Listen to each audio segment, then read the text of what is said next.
What is going on, YouTube Nation? This is Art Dividend. If you guys are new to my YouTube channel, make sure you subscribe and hit the notification bell so you don't miss future videos. So a lot of you guys have sent me messages on Instagram or Twitter, or both, regarding some dividend stocks to buy that are less than $20. These are all of them that I own, and I'm loading up on them. And my goal is to get to about 200 shares on these stocks. These are high-yield dividend stocks. They have consistent dividend hikes. I'm going to do a stock analysis and dividend stock analysis on them, and also do a review on them. One of them is actually less than $20 right now, so I really want to show you guys which one I'm loading up on. So again, if you're new to this channel, make sure you hit that notification bell so you don't miss future videos after you subscribe. Smash that like button. Let's check these stocks out right now.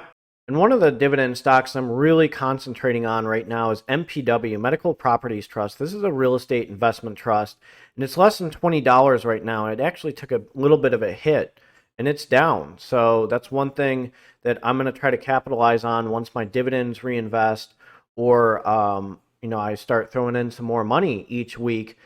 Since it's down, I'm definitely going to capitalize on the dip. It has a dividend yield of 5.85%, a PE ratio of 17.91. Volume 4.86 million. The market cap is 11.90 billion US dollars. Its year range is 1939 to 2413. Its day range was 1968 to 1992, and its previous close was 1981. What do I like about these guys? This is a very well diversified healthcare real estate or medical real estate investment trust. It owns hospitals in 32 US states, 6 European countries, Australia, and South America. So they have 438 facilities, 9 countries, 46,000 licensed beds, 22.3 billion total portfolio. So acute care hospitals is 72.5%, behavioral health facilities 11.5%, and mental health is off the chain, unfortunately. Inpatient rehabilitation hospitals 9.2%, long-term acute care facilities is 1.5%, freestanding ER urgent care facilities is 1.2%. So in these facilities, so right here, general acute care hospitals for surgery, acute medical conditions, or injuries, usually short-term stays. So, people who are sick, they need to go to the hospital. Unfortunately, people are getting sicker because of diabetes, strokes, hypertension. Mental health is off the chain. Mental health is pretty much an epidemic right now. And, it's hard to get people in mental health facilities. So these guys are unfortunately popping, and I'm not trying to get political, but the value of the family has kind of gone down the tubes, and people are not trying to help themselves, and they're constant readmissions that we see in the hospital. And I myself am a registered nurse, and mental health patients are very difficult to deal with. So inpatient rehabilitation hospitals for recovery or intensive rehab after injury or illness, think of strokes. Long-term acute care facilities, these are people that require extended stay. And again, you can blame diabetes, hypertension, rise in cardiac issues. And then urgent care facilities. So, for emergency services not attached to a hospital, urgent care facilities operate similarly, but as for non-emergent patients. So people that, are sick or just need a throat culture done, or a viral culture from the bug that's out there. I mean, these guys are always busy. They're always, there's a long wait line in my area. I can tell you that right now, to try to get into an urgent care facility. Let's check out their revenue and their dividend history. So this is in millions US dollars, and these guys have done very well revenue wise. 2015, 441, 2016, 541, 2017, 704, 2018, 784, 2019, 854, and then 2020, 1,249.238, then to 1,544.669. So this is definitely again, this is not financial advice for entertainment purposes, only disclaimer in the description, but this is a undervalued, high yield dividend stock. Let's jump to the next dividend stock. An HBN is the next dividend stock. Huntington Bank shares. It has a dividend yield of 4.31%. PE ratio is 16.05. The volume is 11.20 million US dollars. The market cap is 19.53 billion US dollars. Year range was 1301 to 1779. Day range was 1414 to 1440, and its previous close was 1407. So the financial sector during the pandemic took a huge blow, and I'm definitely loading up on this stock. My goal is to get to 200 shares in these guys, my E-Trade dividend portfolio. And, like I showed you in that video with Rich Uncles, I'm going to be getting money back from these guys and report that as a loss, which will probably help me with taxes. But I may just throw all that money into these guys and get very close to 200 shares and then leave these guys alone and just reinvest the dividends and then focus on another dividend stock.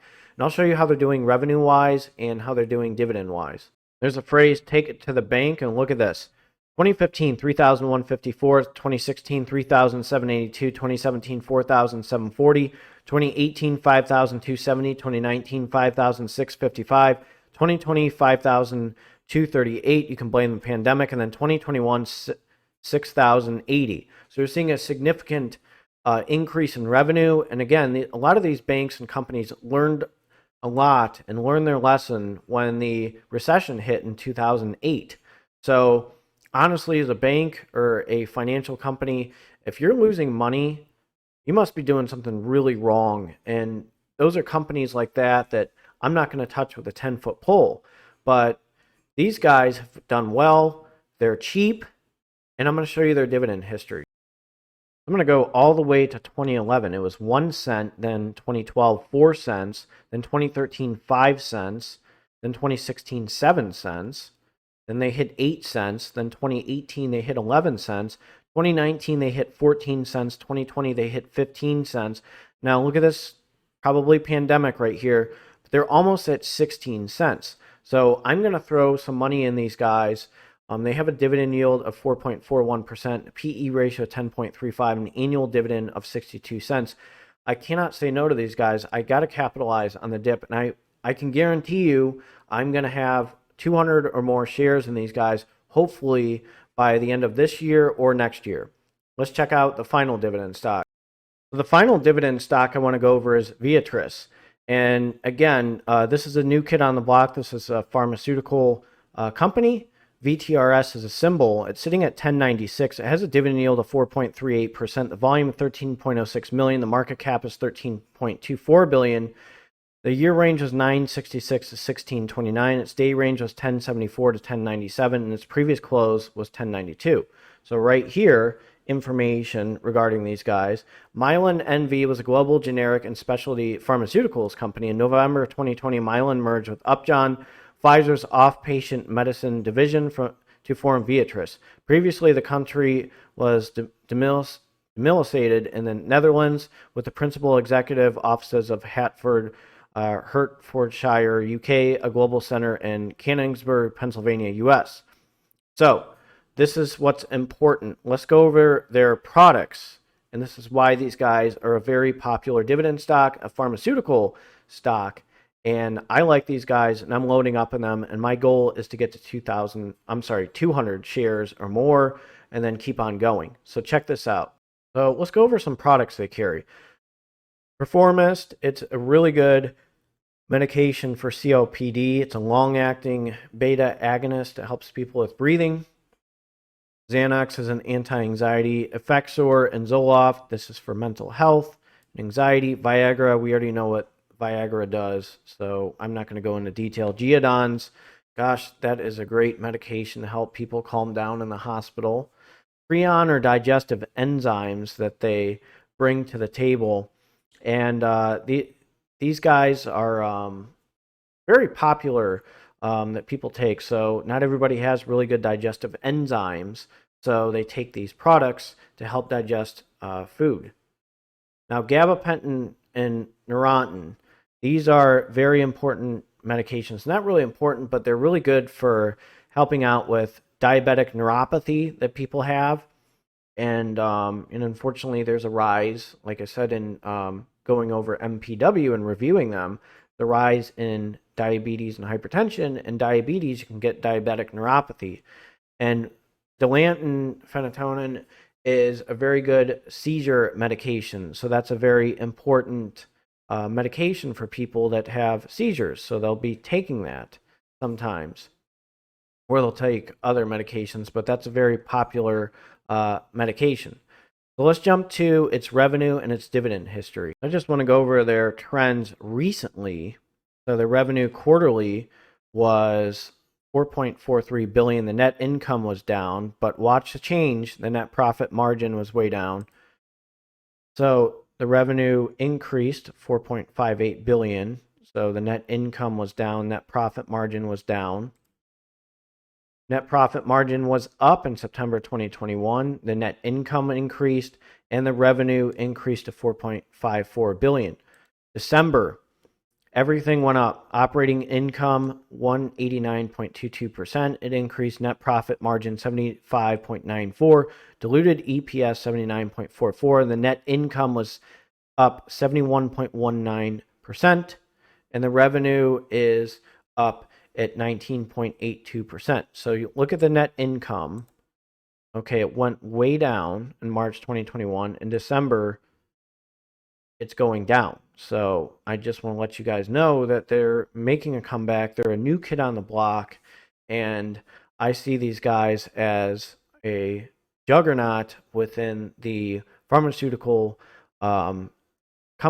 sector, and it's a very good dividend stock to buy, and I'll go over their dividend history. And again, these guys are a new kid on the block. So VTRS 2021, it was 11 cents, and then 2022, it made a hike at 12 cents, and it's sitting at 10.96, cracking right now 10.97. So I like these guys. I like these three dividend stocks. They're all less than $20.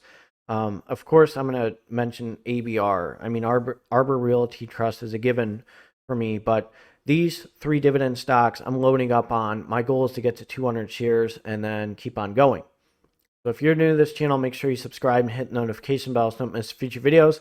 This is Start Dividend. You guys have a good one. And I'm going to be taking an exam within a few hours. And happy Dividend Warrior Wednesday. Take care.